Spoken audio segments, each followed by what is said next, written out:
Hello everyone, welcome to the subsidy squad. आज के video में हम राजस्थान गवर्नमेंट की एक दूसरी पॉलिसी, जिसको पॉपुलरली एग्रो पॉलिसी के नाम से जानते हैं, उसके बारे में बात करेंगे।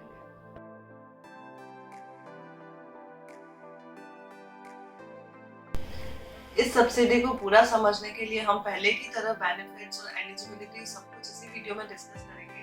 तो पहले बेनिफिट्स से स्टार्ट करते हैं। इस नोटिफिकेशन के अंदर कई सारे बेनिफिट्स हैं, जिसके अंदर चार मेजर बेनिफिट है। वो है कैपिटल इन्वेस्टमेंट सब्सिडी, दूसरा है इंटरेस्ट की सब्सिडी, तीसरा है इलेक्ट्रिसिटी या सोलर एनर्जी अडॉप्ट करने की सब्सिडी, और चौथा है फ्रेट सब्सिडी। तो चलिए एक एक करके सारे बेनिफिट डिस्कस करते हैं। बेनिफिट्स में जो सबसे पहला बेनिफिट आता है वो है कैपिटल इन्वेस्टमेंट सब्सिडी का। कैपिटल इन्वेस्टमेंट सब्सिडी क्या होती है कि जो आपने फिक्स एसेट मतलब प्लांट एंड मशीनरी और बिल्डिंग में जो इन्वेस्टमेंट किया है, उसका एक फिक्स परसेंटेज गवर्नमेंट आपको सब्सिडी के तौर पे देती है। तो जैसे आपने इसमें जो मेंशन बिजनेस है एग्रो पॉलिसी में, जो अपन एलिजिबिलिटी में डिस्कस करेंगे, अगर वो बिजनेस लगाने के लिए या वैसे बिजनेस के एक्सपेंशन के लिए आपने कुछ इन्वेस्टमेंट किया है प्लांट एंड मशीनरी और बिल्डिंग में, आपको उसका फिक्स परसेंटेज आपको कैपिटल इन्वेस्टमेंट सब्सिडी के तौर पे मिलेगा। इसमें दो कैटेगरी है, या तो आप किसान और उनके ऑर्गेनाइजेशन के तौर पे अप्लाई करते हैं, या फिर आप अदर देन फार्मर्स और देन ऑर्गेनाइजेशन अप्लाई करते हैं। तो अगर आपने किसानों के ऑर्गेनाइजेशन के रूप में अप्लाई किया है, तो आपका जो फिक्स्ड इन्वेस्टमेंट का एलिजिबल पार्ट बनता है उसका 50% और फिर मैक्सिमम 100 लाख मतलब 1 करोड़ आपको कैपिटल इन्वेस्टमेंट सब्सिडी के रूप में मिलेगा। और अगर आप अदर देन फार्मर्स और देन ऑर्गेनाइजेशन अप्लाई करते हैं, तो 25% या फिर मैक्सिमम 50 लाख आपको कैपिटल इन्वेस्टमेंट सब्सिडी के रूप में मिलेगा। कैपिटल इन्वेस्टमेंट सब्सिडी को कैलकुलेट करने के लिए जो फिक्स्ड कॉस्ट काउंट की जाती है, उसमें बिल्डिंग और प्लांट एंड मशीनरी का इन्वेस्टमेंट देखा जाता है। उसके अंदर भी कुछ चीज़ें नॉन एलिजिबल की कैटेगरी में रखी जाती है, वो आपके फिक्स कॉस्ट के इन्वेस्टमेंट में काउंट नहीं किया जाएगा। उसकी डिटेल भी स्क्रीन पे मेंशन है। सेकेंड बेनिफिट आता है इंटरेस्ट सब्सिडी का। इंटरेस्ट सब्सिडी आपको टर्म लोन के ऊपर जो इंटरेस्ट लग रहा है उसके इंटरेस्ट के सब्सिडी के रूप में मिलता है।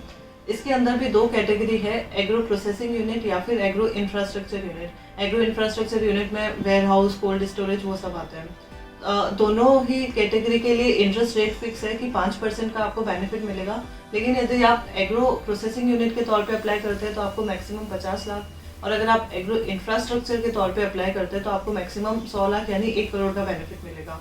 इसके अंदर एडिशनल इंटरेस्ट सब्सिडी का भी प्रोविजन है, जो कुछ सर्टेन कंडीशंस पूरी करने पे मिलती है, वो भी आपकी स्क्रीन पे मेंशन है। तीसरा बेनिफिट है इलेक्ट्रिसिटी टैरिफ या सोलर एनर्जी अडॉप्ट करने के लिए सब्सिडी। इसमें आप दोनों में से एक चूज कर सकते हैं। अगर आप इलेक्ट्रिसिटी टैरिफ चूज करते हैं तो आपको पर KWH 1 रुपए की सब्सिडी मिलेगी, जो मैक्सिमम पर ईयर 2 लाख रुपए मिलेगी, और कमर्शियल प्रोडक्शन स्टार्ट करने के बाद अगले 5 सालों तक मिलेगी। अगर आप सोलर एनर्जी अडॉप्ट करने की सब्सिडी चूज करते हैं तो आपका जो सोलर एनर्जी की कॉस्ट है उसका 30% और मैक्सिमम 10 लाख आपको सब्सिडी के रूप में मिलेगा। चौथा बेनिफिट आता है फ्रेट सब्सिडी का। इसके अंदर चार कैटेगरीज मेंशन्ड है। पहली कैटेगरी आती है फ्रेश फ्रूट, वेजिटेबल्स या फ्लावर्स को एक्सपोर्ट करने के लिए। इसमें अगेन दो कैटेगरी है, आप एक्सपोर्ट सी रूट से करते हैं या बाय एयर करते हैं, और फिर आपका प्रोडक्ट ऑर्गेनिक है या नॉन ऑर्गेनिक है। ये सारी कंडीशंस फुलफिल करने के बाद सब्सिडी का अमाउंट डिसाइड किया गया है। ये सब कुछ आपकी स्क्रीन पे मेंशन है। दूसरी कैटेगरी है फ्रेश फ्रूट, फ्लावर्स या वेजिटेबल्स को इंडिया के डिस्टेंट मार्केट में भेजने के लिए। इसमें एक ही कंडीशन है कि ये सब राजस्थान के अलावा किसी दूसरे स्टेट में जाना चाहिए और 300 किलोमीटर से ज़्यादा की डिस्टेंस होनी चाहिए। तीसरी कैटेगरी है स्पाइसेस यानी कि मसाले या फिर प्रोसेस्ड एग्री प्रोड्यूस को एक्सपोर्ट करने के लिए। इसमें फिर से दो कैटेगरी है कि आपका प्रोडक्ट ऑर्गेनिक है या नॉन ऑर्गेनिक है। ये सारी कंडीशंस पूरी करने के बाद जो सब्सिडी अमाउंट है वो आपकी स्क्रीन पे मेंशन है। फ्रेट सब्सिडी में चौथी और आखिरी कैटेगरी है रॉ एग्री प्रोड्यूस को एक्सपोर्ट करने के लिए। उसकी सब्सिडी डिटेल्स भी आपकी स्क्रीन पे मेंशन। इस स्कीम में इन चार मेजर बेनिफिट्स के अलावा और भी बेनिफिट्स मेंशन्ड है। अब बात आती है एलिजिबिलिटी की, कौन इस स्कीम में अप्लाई कर सकता है और कौन नहीं अप्लाई कर सकता। उसकी पूरी लिस्ट स्कीम में दी गई है, जो कि आपको आगे स्क्रीन पे दिखाई जाएगी।